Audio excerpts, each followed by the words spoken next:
లైంగిక వేధింపుల కేసులో ప్రముఖ కొరియోగ్రాఫర్ జానీ మాస్టర్ అరెస్ట్ అవడం సంచలనంగా మారింది. బాధితురాలి ఫిర్యాదుతో అన్వేషణ ప్రారంభించిన సైబరాబాద్ పోలీసులు ఎట్టకేలకు గోవాలోని ఓ రిసార్ట్లో జానీ మాస్టర్ను అరెస్ట్ చేశారు.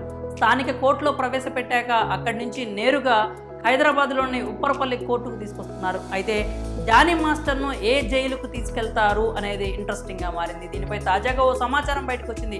అతడిని ముంబై జైలుకు తీసుకెళ్తున్నారని తెలుస్తోంది. దీనికి సాలిడ్ రీజన్స్ కూడా కనిపిస్తున్నాయి. జానీ మాస్టర్పై రాయదుర్గం పోలీస్ స్టేషన్లో 0 ఎఫ్ఐఆర్ నమోదైంది. అలాంటప్పుడు అతడిని హైదరాబాద్ జైలుకి తరలించాలి. కానీ ముంబై జైలుకు ఎందుకు పంపాలని అనుకుంటున్నారో ఇప్పుడు చూద్దాం.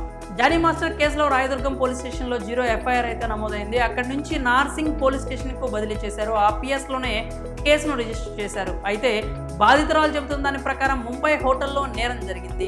ప్లేస్ ఆఫ్ ది అఫెన్స్ లెక్క ప్రకారం అయితే జానీ మాస్టర్ను ముంబైకి షిఫ్ట్ చేయాల్సి ఉంటుంది. కానీ ఈ కేసు ప్రత్యేకం, ఎందుకంటే పోక్సో చట్టం కింద కేసు ఫైల్ అయింది. బాధితురాలు ఉండేది ఇక్కడే కాబట్టి జానీ మాస్టర్ను ఇక్కడ జైలుకు పంపుతారా? ఒకవేళ ఇలా చేసినా ముంబైకి వెళ్లి సాక్ష్యాలు సేకరించాల్సి ఉంటుంది. టోటల్గా జానీ మాస్టర్ను ఏ జైలుకు తరలిస్తారో చూడాలి. ఇక జానీ మాస్టర్ను పోలీసులు తీసుకురాకముందే ఓ పోలీస్ స్టేషన్లో అతడి భార్య ఆయేషా రచ్చరచ్చ చేసింది. నార్సింగ్ పోలీస్ స్టేషన్కు హడావుడిగా చేరుకున్న ఆయేషా జానీ ఎక్కడా అంటూ రచ్చ చేసింది. తన భర్తను చూపించాలంటూ హంగామా క్రియేట్ చేసింది. అయితే జానీ ఇంకా హైదరాబాద్ రాలేదని తీసుకొస్తున్నామని పోలీసులు తెలిపారు.